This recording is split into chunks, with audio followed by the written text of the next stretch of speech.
ಒಂದು ನಮಗೆ ಗ್ಯಾರಂಟಿಗಳು ಬಹಳ ನಮಗೆ ಕೆಲಸ ಮಾಡ್ತಾ ಇದಾವೆ. ಎಲ್ಲರಿಗಿಂತ ಹೆಚ್ಚಾಗಿ ಮೋದಿ ಸಾಹೇಬರು ಸುಳ್ಳು ಕೂಡ ಕೆಲಸ ಮಾಡ್ತಾ ಇದಾವೆ. ಅಟ್ಲೀಸ್ಟ್ ನಾವು ವಿನೋದ್ ಸೊಸೈಟಿ ಪರವಾಗಿ ಕಾಂಗ್ರೆಸ್ ಪಕ್ಷದ ಪರವಾಗಿ ನಾವು ಮತವನ್ನು ಕೇಳ್ತಾ ಇದೀವಿ. ಅವರು ಬಿಜೆಪಿನೇ ಮರ್ತು ಬಿಟ್ಟರು. ಬಿಜೆಪಿ ಬರೀ ಮೋದಿ ಹೆಸರನ್ನ ಕೇಳ್ತಾ ಇದ್ದಾರೆ. ಬಿಜೆಪಿಗಿನ ಜಾಸ್ತಿ ಮೋದಿ ಬ್ರಾಂಡ್ ಬಿಲ್ಡ್ ಮಾಡಿದ್ದಾರೆ. ಸೊ ಮೋದಿ ಹೆಸರ ಮೇಲೆ ವೋಟ್ ಕೇಳ್ತಕ್ಕಂಥದ್ದು ಇದು ಒಂದು ಸ್ಟ್ರಾಟಜಿ ಇದೆ. ಆ ಸ್ಕ್ರಿಪ್ಟ್ ಪ್ರಕಾರ ನಡೀತಾ ಇದೆ. ಅವರಿಗೆ ಯಾರನ್ನೋ ಒಬ್ರು ದೇವ್ರು ಮಾಡಿ ಅವನು ಸುಳ್ಳು ಹೇಳಿದ್ರು ಸತ್ಯ ಅಂತ ಹೇಳೋದು ಈ ತರ ಪ್ರವೃತ್ತಿ ಏನು ಸ್ಟಾರ್ಟ್ ಆಗಿದೆ ಕಳೆದ 10 ವರ್ಷದಿಂದ. ಮೋದಿ ಅವರು ಹೇಳ್ತದೇನಲ್ರಿ, I am still ready for debate. ಬರಲ್ಲ ಅವರು ಡಿಬೇಟಿಗೆ ಬರಲ್ಲ. ಮೋದಿ ಅವರೇ ಡಿಬೇಟಿಗೆ ಬರಲ್ಲ.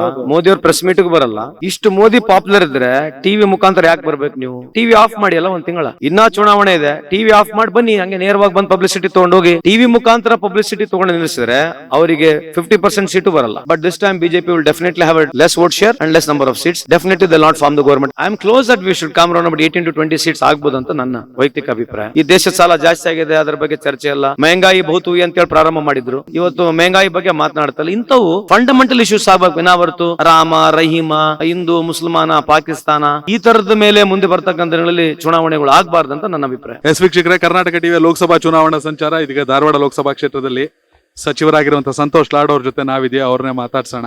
ಸರ್, ಹೇಗೆ ನಡೀತಾ ಇದೆ? ಮೊದಲನೇದಾಗಿ ಧಾರವಾಡ, ನಂತರದಲ್ಲಿ ಇಡೀ ರಾಜ್ಯ. ಧಾರವಾಡ ಚೆನ್ನಾಗಿ ನಡೀತಾ ಇದೆ. ಮೊಮೆಂಟಮ್ ಬಿಲ್ಡಪ್ ಆಗಿದೆ. ಬಹಳಷ್ಟು ಹೋಮ್ವರ್ಕ್ ಮಾಡಿದ್ದೀವಿ. ನಮ್ಮ ಕಾಂಗ್ರೆಸ್ ಪಕ್ಷದ ಎಲ್ಲಾ ಕಾರ್ಯಕರ್ತರು, ಎಲ್ಲಾ ಸಮಾಜದ ಎಲ್ಲಾ ಮುಖಂಡರುಗಳು, ವಿಶೇಷವಾಗಿ ಮಾಜಿ ಹಾಲಿ ಸೋತಂತರು ಗೆದ್ದಂತರು, ತಾಲೂಕ್ ಪಂಚಾಯತಿ, ಜಿಲ್ಲಾ ಪಂಚಾಯತಿ ಎಲ್ಲಾ ಕಡೆಯಿಂದ ಕಾಂಗ್ರೆಸ್ಸಿನ ಕಾರ್ಯಕರ್ತರು ಬಹಳ ಸ್ಪಿರಿಟ್ ಆಗಿ ಕೆಲಸ ಮಾಡ್ತಾ ಇದ್ದೀವಿ. ಒಂದು ನಮಗೆ ಗ್ಯಾರಂಟಿಗಳು ಒಂದು ಬಹಳ ನಮಗೆ ಕೆಲಸ ಮಾಡ್ತಾ ಇದಾವೆ. ಎಲ್ಲರಿಗಿಂತ ಹೆಚ್ಚಾಗಿ ಮೋದಿ ಸಾಹೇಬರು ಸುಳ್ಳು ಕೂಡ ಕೆಲಸ ಮಾಡ್ತಾ ಇದಾವೆ. ಸೊ ಹಂಗಾಗಿ ನಮಗೆ ಗೆಲ್ತಕ್ಕಂತ ನಿರೀಕ್ಷೆ ತುಂಬಾ ಜಾಸ್ತಿ ಇದೆ. ಆಮೇಲೆ ನಾವು ಆಲ್ರೆಡಿ ಗೆಲುವಿನ ಹಾದಿಯಲ್ಲಿ ಇದೀವಿ ಅಂತ ನಾನು ಭಾವಿಸ್ತಾ ಇದ್ದೇನೆ. ಟಿಕೆಟ್ ವಿಚಾರದಲ್ಲಿ ಆಫ್ಟರ್ ಡಿ.ಕೆ. ನಾಯ್ಕರ್ ಅಹಿಂದಾಗೆ ಟಿಕೆಟ್ ಕೊಡ್ಲೇಬೇಕು ಅಂತ ನಿಮ್ಮ ಒಂದು ರೀತಿ ಲೆಕ್ಕಾಚಾರಗಳು ವರ್ಕೌಟ್ ಆಗುತ್ತೆ ಎಷ್ಟು ಮಟ್ಟಿಗೆ? ವರ್ಕೌಟ್ ಆಗುತ್ತೆ. ಈಗ ನಾವು ಜಾತಿ ಲೆಕ್ಕಾಚಾರ ಮಾಡ್ತಕ್ಕಂಥದ್ದಲ್ಲ. ಯೂಶಲಿ ಏನಾಗುತ್ತೆ, ಎಲ್ಲಾ ಸಮಾಜದವ್ರಿಗೆ ಪ್ರಿಫರೆನ್ಸ್ ಕೊಡಬೇಕಾಗತ್ತೆ. ಆ ರೀತಿ ಪಕ್ಷ ಹೈಕಮಾಂಡ್ ತೀರ್ಮಾನ ಮಾಡಿದೆ. ಸೊ ಪಕ್ಷ ಹೈಕಮಾಂಡ್ ಏನ್ ತೀರ್ಮಾನ ಮಾಡುತ್ತೆ ಅದಕ್ಕೆ ನಾವು ಬದ್ಧವಾಗಿ ಕೆಲಸ ಮಾಡ್ತಿದ್ದೀವಿ. ಹೆಸರಿಗೆ ವಿನೋದ್ ಅಸೂಟಿ, ಆದ್ರೆ ಚುನಾವಣೆ ಲಾರ್ಡ್ ವರ್ಸಸ್ ಜೋಶಿ ಅಂತ ಚರ್ಚೆ ನಡೆಯುತ್ತಿದೆ ಅಲ್ಲ. I disagree with it. ಯಾಕಂದ್ರೆ Vinod Asooti is an youngster. Obviously ನಾನು ಸ್ವಲ್ಪ ಇಲ್ಲಿ ಮಿನಿಸ್ಟರ್ ಆಗಿರ್ಬೋದು. ಇವತ್ತಿನ ದಿನದಲ್ಲಿ ನಾನು ಸ್ವಲ್ಪ ಜಾಸ್ತಿ ಜನಕ್ಕೆ ಗುರ್ತಿರ್ತಕ್ಕಂಥದ್ದು ಅಥವಾ ನಾನು ಪಾಪ್ಯುಲರ್ ಸ್ವಲ್ಪ ಇರ್ಬೋದು. But it doesn't mean that I have to take anything negative from him. Is a great guy. ಆಮೇಲೆ ಆಬ್ವಿಯಸ್ಲಿ ಸಡನ್ ಆಗಿ ಪಾರ್ಲಿಮೆಂಟ್ ಟಿಕೆಟ್ ಕೊಟ್ಟ ತಕ್ಷಣ ಎಲ್ಲರಿಗೂ ಪರಿಚಯ ಇರ್ಲಿಕ್ಕಿಲ್ಲ. ಬಟ್ ಈಗ ಎಲ್ಲಾ ರೀತಿಯಾದಂತ ಪರಿಚಯ ಆಗ್ತಾ ಇದಾರೆ. ಅಟ್ಲೀಸ್ಟ್ ನಾವು ವಿನೋದ್ ಸೊಸೈಟಿ ಪರವಾಗಿ ಕಾಂಗ್ರೆಸ್ ಪಕ್ಷದ ಪರವಾಗಿ ನಾವು ಮತವನ್ನು ಕೇಳ್ತಾ ಇದೀವಿ. ಅವರು ಬಿಜೆಪಿನೇ ಮರ್ತು ಬಿಟ್ಟರು. ಬಿಜೆಪಿ ಬರೀ ಮೋದಿ ಹೆಸರನ್ನ ಕೇಳ್ತಾ ಇದಾರೆ. So we are for better than them. So ಈ ತರ ಪ್ರಶ್ನೆ ಅವರಿಗೆ ಬಹಳ ಸೂಟ್ ಆಗೋದು, ನಮಗೆ ಸೂಟ್ ಆಗಲ್ಲ. ಯಾಕಂದ್ರೆ ಈಗ ಇತ್ತೀಚಿನ ದಿನಮಾನಗಳಲ್ಲಿ ವಾಜಪೇಯಿ ಮರ್ತು ಬಿಟ್ಟಿದ್ದಾರೆ, ಅಡ್ವಾನಿಗೆ ಮರ್ತು ಬಿಟ್ಟಿದ್ದಾರೆ, ಬಿಜೆಪಿನೂ ಕೂಡ ಮರ್ತು ಬಿಟ್ಟಿದ್ದಾರೆ. ಮೋದಿಯ ಬ್ರಾಂಡ್ ಬಿಲ್ಡ್ ಮಾಡಿದ್ದಾರೆ. ಬಿಜೆಪಿಗಿನ ಜಾಸ್ತಿ ಮೋದಿ ಬ್ರಾಂಡ್ ಬಿಲ್ಡ್ ಮಾಡಿದ್ದಾರೆ. ಸೊ ಮೋದಿ ಹೆಸರ ಮೇಲೆ ವೋಟ್ ಕೇಳ್ತಕ್ಕಂಥದ್ದು ಇದು ಒಂದು ಸ್ಟ್ರಾಟಜಿ ಇದೆ. ಅಂದ್ರೆ there is a political strategy behind it. And marketing ಏನ್ ಅವ್ರ ಕಂಪನಿಗಳು ಹೈರ್ ಮಾಡಿದ್ದಾರೆ, ಕೋಟ್ಯಾಂತರ ರೂಪಾಯಿ ದುಡ್ಡು ಕೊಡ್ತಾರೆ, ಅವ್ರೊಂದು ಸ್ಟ್ರಾಟಜಿ ಕೊಡ್ತಾರೆ. ಆ ಸ್ಕ್ರಿಪ್ಟ್ ಪ್ರಕಾರ ನಡೀತಾ ಇದೆ ಅವರಿಗೆ. ಇಡೀ ದೇಶದಲ್ಲಿ ಮೋದಿ ಅವರ ಆಡಳಿತವನ್ನ ಅಂಕಿ ಅಂಶಗಳ ಸಮೇತ ಟೀಕ್ಸೋ ಜನಪ್ರತಿನಿಧಿಗಳಲ್ಲಿ ನೀವು ಒಬ್ರು ಕೂಡ. ಅದನ್ನ ಯಾಕಂದ್ರೆ ಎಲ್ಲಾ ಇಡೀ ದೇಶ ಅಥವಾ ಅಂಧ ಭಕ್ತರು ಅಥವಾ ಬಿಜೆಪಿಗರು ಮೋದಿ ಮೋದಿ ಅಂತ ಬಂದ್ರೆ ಮೋದಿ ಏನ್ ಮಾಡಿದ್ದಾರೆ ಅಂತ ನೇರವಾಗಿ ಪ್ರಶ್ನೆ ಮಾಡೋರು. ನಿಮ್ಮ ಈ ಮಾತು ಕೂಡ ಕಾಂಗ್ರೆಸ್ಗೆ ದೊಡ್ಡ ಮಟ್ಟದಲ್ಲಿ ಪ್ಲಸ್ ಆಗುತ್ತೆ ಇರ್ಬೋದು. ಎಷ್ಟಾಗುತ್ತೆ ಗೊತ್ತಿಲ್ಲ. ಆದ್ರೆ ಬಿಜೆಪಿಯ ಎಲ್ಲಾ ಕಾರ್ಯಕರ್ತರು, ಬಿಜೆಪಿ ಎಲ್ಲ ಮುಖಂಡರು, ನನಗೂ ಏನಂತಂದ್ರೆ ಮುಂದೆ ಚುನಾವಣೆ ಬರ್ತಕ್ಕಂತ ದಿನಗಳಲ್ಲಿ ಚೇಂಜ್ ಆಗ್ಬೇಕು, ಡಿಬೇಟಬಲ್ ಆಗ್ಬೇಕು, ಪ್ರೋಗ್ರೆಸ್ ಓರಿಯೆಂಟೆಡ್ ಆಗ್ಬೇಕು, ಪರ್ಫಾರ್ಮೆನ್ಸ್ ಓರಿಯೆಂಟೆಡ್ ಆಗ್ಬೇಕು. ಇವತ್ತು ಬಿಜೆಪಿಲಿ ಇರ್ತಕ್ಕಂಥ ಕಾರ್ಯಕರ್ತರಲ್ಲಿ ಅವ್ರಲ್ಲಿ ಕೂಡ ಮನವಿ ಮಾಡತಕ್ಕಂಥ ನಿಮ್ಮ ಪ್ರಜಾಪ್ರಭುತ್ವ ವ್ಯವಸ್ಥೆ ಇದೆ. ನಿಮಗೂ ನೀವು ಪ್ರಶ್ನೆ ಮಾಡಿ ಅಲ್ಲಿ ಏನಾಗಿದೆ 10 ವರ್ಷದಲ್ಲಿ ಅಂತ ನೀವು ಪ್ರಶ್ನೆ ಮಾಡತಕ್ಕಂಥ ನಿಮ್ ಪಾರ್ಟಿಯಲ್ಲಿ ಆಗ್ಬೇಕು, ನಮ್ಮ ಪಾರ್ಟಿಯಲ್ಲಿ ಕೂಡ ಇದೇ ಆಗ್ಬೇಕು. ಯಾಕಂದ್ರೆ ಒಂದು ಈ ದೇಶಕ್ಕೆ ಎಲ್ಲಾ ಪಾರ್ಟಿಗಳು ಇಂಪಾರ್ಟೆಂಟ್. ಇದೇನು ಬಿಜೆಪಿ ಮನೆ ದುಡ್ಡಲ್ಲ, ಕಾಂಗ್ರೆಸ್ ಮನೆ ದುಡ್ಡಲ್ಲ. ಸೊ ಯಾವುದೇ ರಾಜಕೀಯ ಪಕ್ಷ ಒಂದು ಅಧಿಕಾರ ಮಾಡ್ತಾ ಇದ್ರೆ, ಅಧಿಕಾರ ಚಲಾಯಿಸಿದ್ರೆ ಅದಕ್ಕಾದಂತ ಅವ್ರಿರ್ತಕ್ಕಂಥ ಅವ್ರ ಕಾರ್ಯಕರ್ತರಿಗೂ ಹಾಗೂ ದೇಶಕ್ಕೂ ಅವ್ರು ಸಂಪೂರ್ಣ ಮಾಹಿತಿ ಕೊಡ್ತಂತಾಗ್ಬೇಕು. ಯಾರೇ ಒಬ್ರು ದೇವರಾಗಬಾರ್ದು. ನನ್ನ ವಾದ ಬಿಜೆಪಿ ಆಗಿರ್ಲಿ, ಕಾಂಗ್ರೆಸ್ ಆಗಿರ್ಲಿ, ಎಲ್ಲಾ ಪೊಲಿಟಿಕಲ್ ಪಾರ್ಟಿ ಆಗಿರ್ಲಿ, ಯಾರನ್ನೊಬ್ರು ದೇವ್ರು ಮಾಡಿ ಅವನು ಸುಳ್ಳು ಹೇಳಿದ್ರು ಸತ್ಯ ಅಂತ ಹೇಳೋದು ಈ ತರ ಪ್ರವೃತ್ತಿ ಏನು ಸ್ಟಾರ್ಟ್ ಆಗಿದೆ ಕಳೆದ 10 ವರ್ಷದಿಂದ. ಇದು ಪ್ರಜಾಪ್ರಭುತ್ವ ವ್ಯವಸ್ಥೆಗೂ ಹಿನ್ನಡೆದೆ, ಬಿಜೆಪಿಗೂ ಮುಂದೆ ಹಿನ್ನಡೆದೆ ಅಂತ ಈ ಸಂದರ್ಭಕ್ಕೆ ಹೇಳಲಿಕ್ಕೆ ಇಚ್ಛೆ ಬಯಸ್ತೇನೆ. ಬಿಜೆಪಿಗರು ಮೋದಿ ಪ್ಲಸ್ ಅಂತಾರೆ, ಕಾಂಗ್ರೆಸ್ ಅವರು ಗ್ಯಾರಂಟಿ ಮತ್ತು ಅಭಿವೃದ್ಧಿ ಕೆಲಸ ಪ್ಲಸ್ ಅಂತಾರೆ. ಧಾರವಾಡದಲ್ಲಿ ಯಾವ ಪ್ಲಸ್ ಆಗುತ್ತೆ? ಅಲ್ಲ, ಜನರೇ ಪ್ಲಸ್ ಮಾಡ್ಬೇಕು ನಮ್ಮನ್ನ. ಮೋದಿ ಅವ್ರು ಹೇಳ್ತದೇನಲ್ರಿ, I am still ready for debate. Modi ಸಾಹೇಬ್ರ ಬಗ್ಗೆ ಬರಲ್ಲ, ಅವ್ರು ಡಿಬೇಟಿಗೆ ಬರಲ್ಲ. ಮೋದಿ ಅವರೇ ಡಿಬೇಟಿಗೆ ಬರಲ್ಲ. ಮೋದಿ ಅವ್ರ ಪ್ರೆಸ್ ಮೀಟ್ಗೂ ಬರಲ್ಲ. ಇವತ್ತು ಮೋದಿ ಅವ್ರ ಚಾಟ್ ಏನಿದೆ ಬಿಕಾಸ್ ಆಫ್ ಓನ್ಲಿ ಮೀಡಿಯಾ ಇದೆ. ಇಷ್ಟು ಮೋದಿ ಪಾಪ್ಯುಲರ್ ಇದ್ರೆ ಟಿವಿ ಮುಖಾಂತರ ಯಾಕೆ ಬರ್ಬೇಕು ನೀವು? ಟಿವಿ ಆಫ್ ಮಾಡಿ ಅಲ್ಲ ಒಂದ್ ತಿಂಗಳ, ಇನ್ನ ಚುನಾವಣೆ ಇದೆ, ಟಿವಿ ಆಫ್ ಮಾಡಿ ಬನ್ನಿ, ಹಂಗೆ ನೇರವಾಗಿ ಬಂದು ಪಬ್ಲಿಸಿಟಿ ತಗೊಂಡೋಗಿ. ಟಿವಿ ಮುಖಾಂತರ ಪಬ್ಲಿಸಿಟಿ ತಗೊಂಡು ನಿಲ್ಲಿಸಿದ್ರೆ ಅವರಿಗೆ 50% ಸೀಟು ಬರಲ್ಲ. ಇದೇನಾಗಿದೆ, ಅವರಿಗೆ ಚುನಾವಣೆಯಲ್ಲಿ ಪಬ್ಲಿಸಿಟಿ ಮಾಡಿ ಮಾಡಿ ಒಂದು ಜನಕ್ಕೆ ವೋಟಿಂಗಿಗೆ ಇನ್ಫ್ಲುಯೆನ್ಸ್ ಮಾಡ್ತಕ್ಕಂಥ ಮೆಕ್ಯಾನಿಸಮ್ ನಲ್ಲಿ ಸಾವಿರಾರು ಕೋಟಿ ಖರ್ಚು ಮಾಡ್ತಾರೆ. ಮತ್ತೆ ಇದ್ದೇ ಇದೆ ಅಲ್ಲ, ಈ ದೇಶದಲ್ಲಿ 140 ಕೋಟಿ ಜನ ಇದ್ದಾರೆ, ಅದ್ರ ಮೇಲೆ ಅವ್ರಿಗೆ ನಂಬಿಕೆ ಇರೋದು.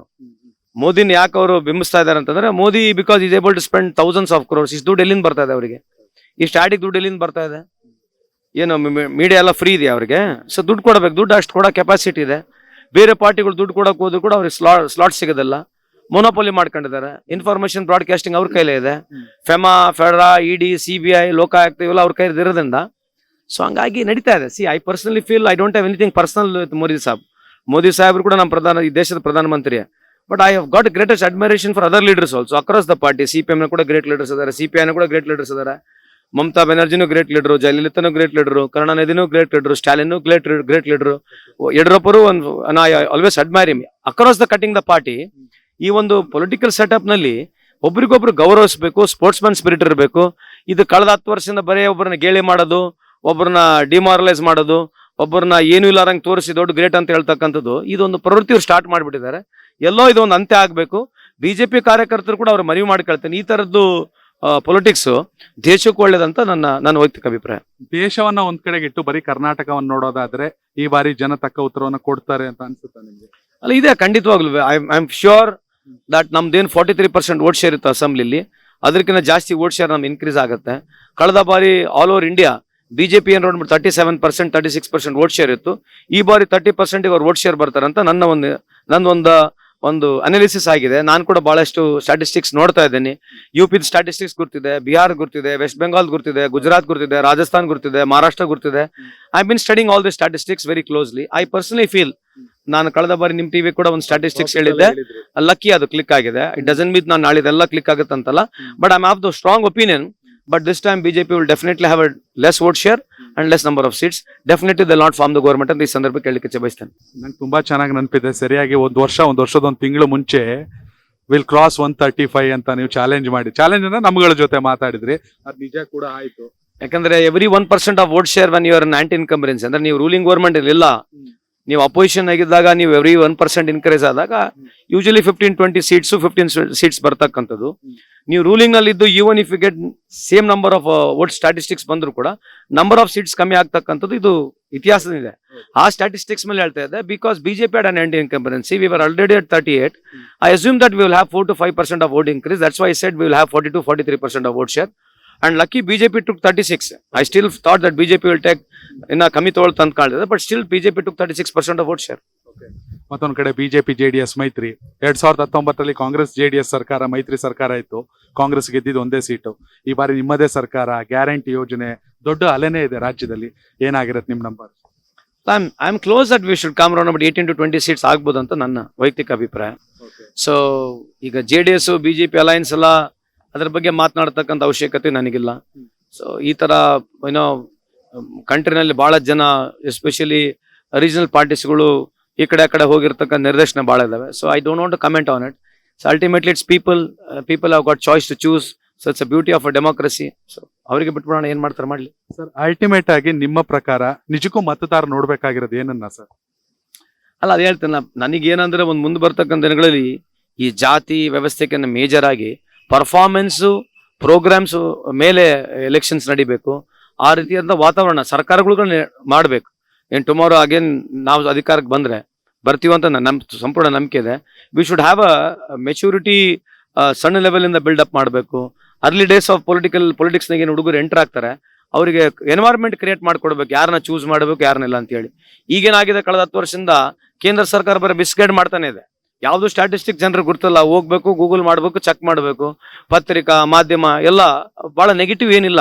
ಈ ದೇಶದಲ್ಲಿ ಬಡತನ ಬಹಳ ಕಮ್ಮಿ ಆಗಿದೆ, ಅದ್ರ ಬಗ್ಗೆ ಚರ್ಚೆ ಇಲ್ಲ. ಈ ದೇಶದ ಸಾಲ ಜಾಸ್ತಿ ಆಗಿದೆ, ಅದ್ರ ಬಗ್ಗೆ ಚರ್ಚೆ ಇಲ್ಲ. ಏನೋ ಈ 10 ವರ್ಷದಲ್ಲಿ ಇರ್ತಕ್ಕಂಥ ಎಲ್ಲಾ ಇವೇನು ಇನ್ಫ್ಲೇಷನ್ ಆಗಿರ್ಲಿ ಅಥವಾ ಡೇ ಟು ಡೇ ಡೊಮೆಸ್ಟಿಕ್ ಗೆ ಸಂಬಂಧಪಟ್ಟಿರ್ತಕ್ಕಂಥ ದಿನಸಿ ಸಾಮಾನು ವಸ್ತುಗಳು ಗಗನಕ್ಕೆ ಏರೋಗಿದ್ದಾವೆ, ಅದ್ರ ಬಗ್ಗೆ ಚರ್ಚೆ ಇಲ್ಲ. ಮೆಹಂಗಾಯಿ ಬಹುತು ಅಂತೇಳಿ ಪ್ರಾರಂಭ ಮಾಡಿದ್ರು, ಇವತ್ತು ಮೆಹಂಗಾಯಿ ಬಗ್ಗೆ ಮಾತನಾಡ್ತಲ್ಲ. ಇಂಥವು ಫಂಡಮೆಂಟಲ್ ಇಶ್ಯೂಸ್ ಆಗ್ಬೇಕು. ಹೊರತು ರಾಮ, ರಹೀಮ, ಹಿಂದೂ, ಮುಸಲ್ಮಾನ, ಪಾಕಿಸ್ತಾನ ಈ ತರದ ಮೇಲೆ ಮುಂದೆ ಬರ್ತಕ್ಕಂಥ ದಿನಗಳಲ್ಲಿ ಚುನಾವಣೆಗಳು ಆಗ್ಬಾರ್ದಂತ ನನ್ನ ಅಭಿಪ್ರಾಯ. ಕೊನೆ ಪ್ರಶ್ನೆ, ನಾವು ಧಾರವಾಡದಲ್ಲಿ ಇರೋದ್ರಿಂದ ವಿನೋದ್ ಅಸೂಟಿ ಬಗ್ಗೆ ಮತ್ತೆ ಏನ್ ಹೇಳಕ್ ಇಷ್ಟಪಡ್ತೀರಾ ಕೊನೆಯಲ್ಲಿ? Vinod Asserti has got a great, absolutely very good chance. He's a very sober, very humble, very dedicated and very simple ಆಗಿದ್ದಾನೆ ಹುಡುಗ. And if you see Vinod Asserti, you'll understand common ಮ್ಯಾನಿಗೆ ಕನೆಕ್ಟ್ ಆಗ್ತಕ್ಕಂಥ ಒಬ್ಬ ಹುಡುಗ ಇದ್ದಾನೆ. ಬಡ ಕುಟುಂಬದಿಂದ ಬಂದಿದ್ದಾನೆ, ನಿಷ್ಠಾವಂತ ಕಾಂಗ್ರೆಸ್ ಪಕ್ಷದ ಕಾರ್ಯಕರ್ತನಾಗಿದ್ದಾನೆ. ಇವತ್ತು ಅಂಥವ್ರನ್ನು ಗುರುತಿಸಿ ಪಕ್ಷ ಟಿಕೆಟ್ ಕೊಟ್ಟಿದೆ. ಅವರಿಗಾದಂತ ಒಂದು ಸಮುದಾಯ ಕೂಡ ಇದೆ. ಅವ್ರ ಜೊತೆಗೆ ನಮ್ಮ ಕಾಂಗ್ರೆಸ್ ಪಕ್ಷದ ಎಲ್ಲಾ ಸಮಾಜದ ಎಲ್ಲ ಮುಖಂಡರುಗಳು ನಮ್ಮ ಜೊತೆಗಿದ್ದಾರೆ. ಹಂಗಾಗಿ ಐ ಫೀಲ್ ಮೋದಿ ಅವ್ರ ಸಾಹೇಬ್ರದ ಆಂಟಿ ಇನ್ಕಂಬರೆನ್ಸಿ, ನಮ್ಮ ಗ್ಯಾರಂಟಿಗಳು ಎಲ್ಲ ಸೇರಿ ಎಲ್ಲೋ I feel that we are in a very good position today. But we have to wait and see. May 7th ವರೆಗೆ ಕಾದ್ ನೋಡಬೇಕು. ಐ ಆಮ್ ಹೋಪ್ಫುಲ್ ತಮ್ಮ ಮುಖಾಂತರ ಧಾರವಾಡ ಜನತೆಗೆ, ಕರ್ನಾಟಕ ಜನತೆಗೆ, ದೇಶದ ಯುವಕರಿಗೆ, please you have to understand politics in detail, not just because something is coming in WhatsApp, Facebook. ಇವೆಲ್ಲ ವಾಟ್ಸ್ಆಪ್ ಯೂನಿವರ್ಸಿಟಿ, ಫೇಸ್ಬುಕ್ ಯೂನಿವರ್ಸಿಟಿ, ಕೆಲವರು ಯಾರೋ ಸ್ಟೂಡೆಂಟ್ಗಳು ಇಟ್ಕೊಂಡು ಏನೇನೋ ಚರ್ಚೆಗಳು ಮಾಡ್ತಾರೆ. That is not the real thing. I request all the youngsters of this country and as perhaps of the state and as well as Dharwad district, I request you once again, humbly, please kindly read through, properly understand. To vote somebody, don't go on just as Hindu or Muslim. When you're voting, it is beyond something else. Kindly look into that matter ಅಂತ ಈ ಸಂದರ್ಭ ಹೇಳಿ ತಮ್ಮ ಮುಖಾಂತರ ಮತ್ತೊಮ್ಮೆ ಎಲ್ಲ ಈ ದೇಶದ, ಈ ನಾಡಿನ, ಈ ಜನತೆ, ಕರ್ನಾಟಕ ರಾಜ್ಯದ ಹಾಗೂ ನಾನು ಧಾರವಾಡ ಜಿಲ್ಲಾ ಎಲ್ಲ ಯುವ ಜನತೆಗೆ ಮನವಿಯನ್ನು ಮಾಡ್ಕೊಳ್ತೀನಿ. ನಮಸ್ಕಾರ. Thank you sir, thanks for your time. ಯೂಟ್ಯೂಬ್ನಲ್ಲಿ ಕರ್ನಾಟಕ ಟಿವಿ ಅಂತ ಸರ್ಚ್ ಮಾಡಿ, ನಂತರ ನಮ್ಮ ಕರ್ನಾಟಕ ಟಿವಿ ಸಬ್ಸ್ಕ್ರೈಬ್ ಮಾಡಿ. ಸಬ್ಸ್ಕ್ರೈಬ್ ಆದ್ಮೇಲೆ ನಿಮಗೆ ಹೋಮ್ ಪೇಜ್ ಬಂದರೆ ಕಮ್ಯುನಿಟಿ ಅನ್ನೋ ಆಪ್ಷನ್ ಸಿಗುತ್ತೆ. ಈ ಕಮ್ಯುನಿಟಿ ಆಪ್ಷನ್ ಕ್ಲಿಕ್ ಮಾಡಿದ್ರೆ ನಿಮ್ಮ ಕೆಳಗಡೆ 28 ಲೋಕಸಭಾ ಕ್ಷೇತ್ರಗಳ ಒಂದು ಪೋಲ್ ಕ್ರಿಯೇಟ್ ಮಾಡಲಾಗಿದೆ. ನೀವು ಹೋಗಿ 28 ಕ್ಷೇತ್ರಗಳಲ್ಲಿ ಯಾರು ಗೆಲ್ತಾರೆ, ಯಾರು ಗೆಲ್ಲಬೇಕು, ನಿಮ್ಮ ಸಪೋರ್ಟ್ ಯಾರಿಗೆ ಅಂತ ಅಲ್ಲಿ ನೀವು ಕ್ಲಿಕ್ ಮಾಡ್ಬೋದು, ಅಂದರೆ ವೋಟ್ ಮಾಡ್ಬೋದು. ಇಲ್ಲೇನು ವೋಟಿಂಗ್ ಆಗುತ್ತೆ ನಾವು ಪ್ರತಿದಿನ ನಾವು ನ್ಯೂಸಲ್ಲಿ ನಿಮಗೆ ಅಪ್ಡೇಟ್ ಮಾಡ್ತಿರ್ತೀವಿ. ಇದು ಮತದಾನದ ದಿನದವರೆಗೂ ಕೂಡ ಈ ಪೋಲಿಂಗ್ ಓಪನ್ ಇರುತ್ತೆ.